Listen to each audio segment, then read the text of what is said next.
नमस्कार, मी संकेत Deshpande top news Marathi चॅनलच्या सहज सोपं विश्लेषण या खास कार्यक्रमामध्ये आपल्या सर्वांचं स्वागत।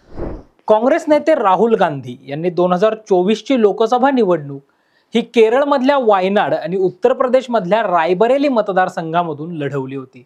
या दोन्ही ठिकाणी काँग्रेस नेते राहुल गांधी यांचा विजय झाल्याचं पाहायला मिळालं। मात्र नियमानुसार कायद्यानुसार जर दोन जागांवरून निवडणूक लढवली आणि दोन्ही जागांवरून जर विजय संपादन झाला तर नियमानुसार 15 दिवसाच्या आतमध्ये कोणत्या तरी एका जागेवरून राजीनामा द्यावा लागतो। त्या ठिकाणी पुन्हा पोटनिवडणूक लागत असते आणि त्या ठिकाणी पुन्हा निवडणूक होऊन दुसरा प्रतिनिधी जो आहे तो त्या ठिकाणी निवडला जातो। राहुल गांधींसाठी रायबरेली की वायनाड ही निवड करणं जसं कठीण होतं तसं काँग्रेस नेतृत्वासाठी ही निवड करणं जे आहे ते कठीण होतं। मात्र नियमानुसार राहुल गांधींना दोन पैकी एक जागा जी आहे ती सोडावी लागणार होती। अखेर काँग्रेस नेतृत्वाने हा निर्णय घेतला की राहुल गांधी हे उत्तर प्रदेशमधल्या रायबरेली मतदारसंघामधून खासदार राहतील, तर केरळमधल्या वायनाडच्या जागेवरून जे आहे ते राहुल गांधी राजीनामा देतील आणि रिक्त होणाऱ्या या जागी जे आहे ते काँग्रेस नेत्या प्रियंका गांधी वाड्रा ज्या आहेत त्या लोकसभेची निवडणूक लढतील। या निमित्तानं प्रियंका गांधींची जी आहे ती सक्रिय राजकारणामध्ये एंट्री होईल। त्याचबरोबर गांधी परिवारामध्ये तिसरा खासदार जो आहे तो देखील प्रियंका गांधींच्या रूपाने जर त्यांचा वायनाडमध्ये विजय झाला तर गांधी परिवाराला मिळेल।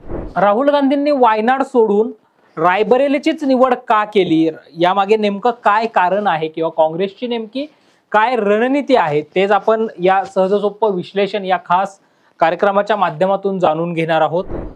2014ला जर आपण पाहिलं तर 2014 मध्येही राहुल गांधींनी दोन ठिकाणाहून निवडणूक लढवली होती, ज्याच्यामध्ये अमेठी लोकसभा मतदारसंघ आणि केरळमधला वायनाड मतदारसंघ जो आहे तो वायनाड मतदारसंघाचा समावेश होता। अमेठी आणि रायबरेली हे गांधी परिवाराचे पारंपरिक मतदारसंघ म्हणून ओळखले जातात। स्वतः राहुल गांधी यांनी 2014 पर्यंत अमेठीचं तर सोनिया गांधींनी रायबरेली मतदारसंघाचं प्रतिनिधित्व केल्याचं पाहायला मिळालं होतं। 2014 मध्ये जेव्हा राहुल गांधींनी दोन जागांवरून निवडणूक लढवली त्यावेळी राहुल गांधींचा अमेठीमधून भाजपा नेत्या स्मृती इराणी यांनी धक्कादायकरित्या पराभव केला। त्यावेळी स्मृती इराणी या जायंट किलर आपल्याला ठरल्याचं पाहायला मिळालं होतं। पारंपरिक मतदारसंघामधूनच राहुल गांधींचा अमेठीमधून पराभव झाल्याचं पाहायला मिळालं। मात्र दुसऱ्या बाजूला केरळमधल्या वायनाड मतदारसंघातून राहुल गांधी हे विजयी झाले होते। 2024च्या निवडणुकीमध्ये पुन्हा अमेठी की रायबरेली असा सस्पेन्स असताना पुन्हा एकदा राहुल गांधी अमेठीमधून लढतील असं बोललं जात होतं। अमेठीमधूनच राहुल गांधी निवडणूक लढवतील किंवा मग एक चर्चा अशी आली होती की राहुल गांधी केवळ वायनाडच्या एका जागेवरून निवडणूक जी आहे ती निवडणूक लढवतील। मात्र निवडणूक अर्ज भरण्याच्या काही तास अगोदर काँग्रेस नेतृत्वाकडून उमेदवारांची एक सूची जाहीर झाली, उमेदवारांची एक यादी जाहीर झाली आणि राहुल गांधींचं नाव हे रायबरेली मतदारसंघातून उमेदवार म्हणून घोषित झालं।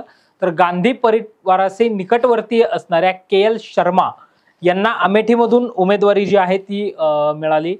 रायबरेली हा मतदारसंघ जो आहे तो अनेक वर्षांपासून गांधी परिवाराचा पारंपरिक मतदारसंघ असल्याचं पाहायला मिळतं। ज्यावेळी पहिली लोकसभा निवडणूक झाली होती त्यावेळी 1952 मध्ये फिरोज गांधी हे रायबरेली मतदारसंघामधून निवडून गेले होते।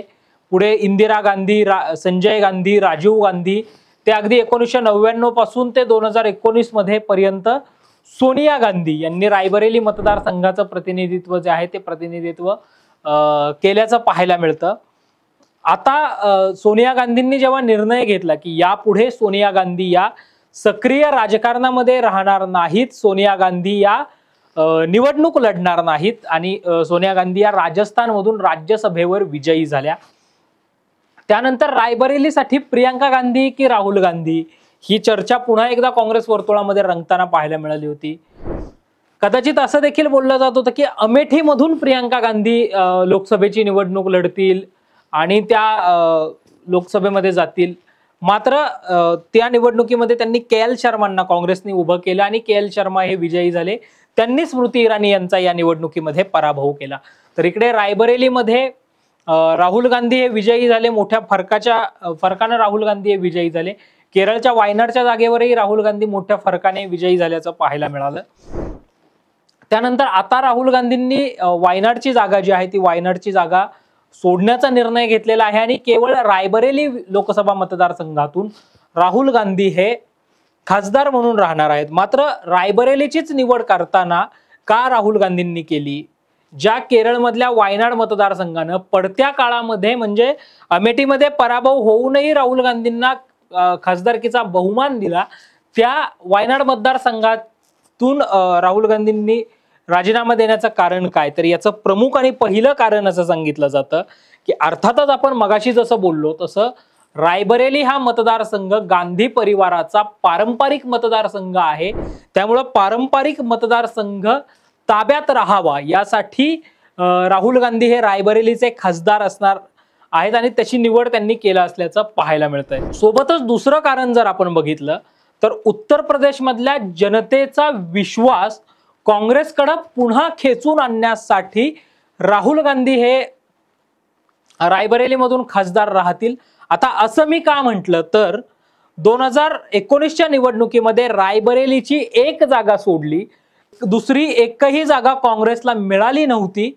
तुलनेमध्ये 2024च्या निवडणुकीमध्ये 6 जागांवर काँग्रेस विजयी झाल्याचं पाहायला मिळतंय। त्यामुळं रायबरेली मतदारसंघातून जर राहुल गांधी खासदार राहिले तर उत्तरेकडच्या राज्यांमध्ये आणि प्रामुख्याने उत्तर प्रदेशमध्ये काँग्रेसचं वर्चस्व निर्माण करण्यामध्ये काँग्रेसला त्याचा फायदा होईल आणि म्हणून राहुल गांधी जे आहेत ते या मतदारसंघामधून खासदार राहण्याचा त्यांनी निर्णय घेतलेला आहे।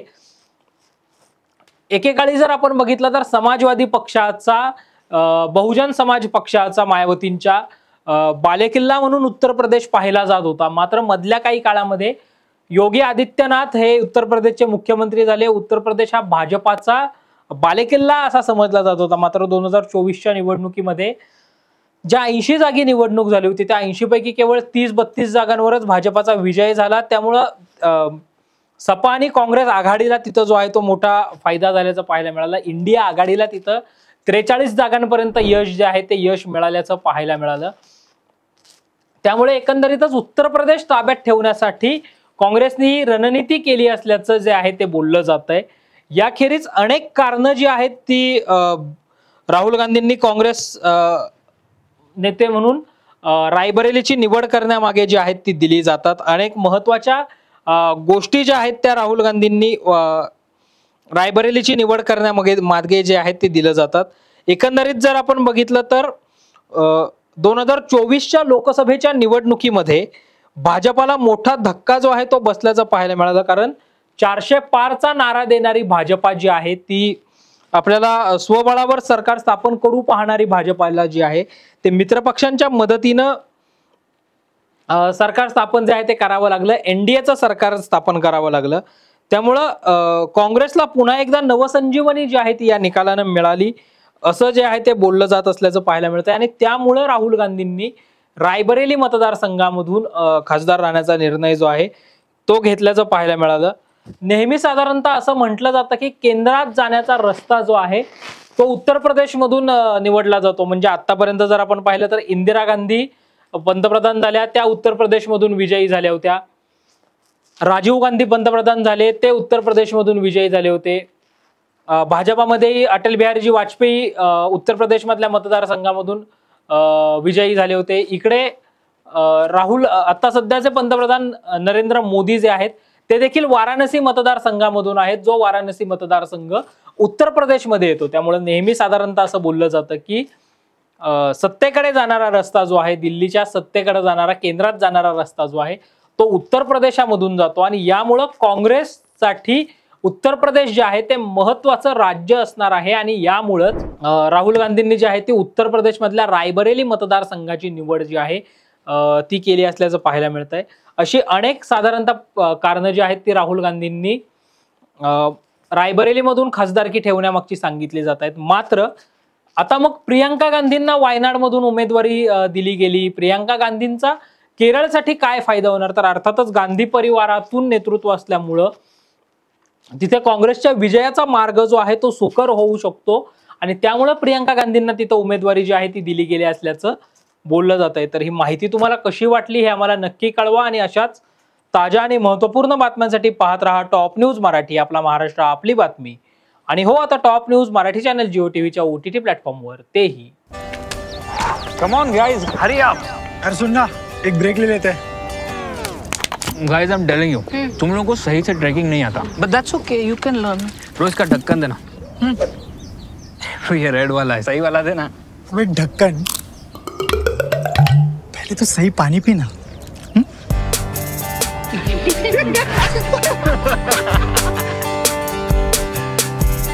Manikchand Oxyrich, proudly Indian.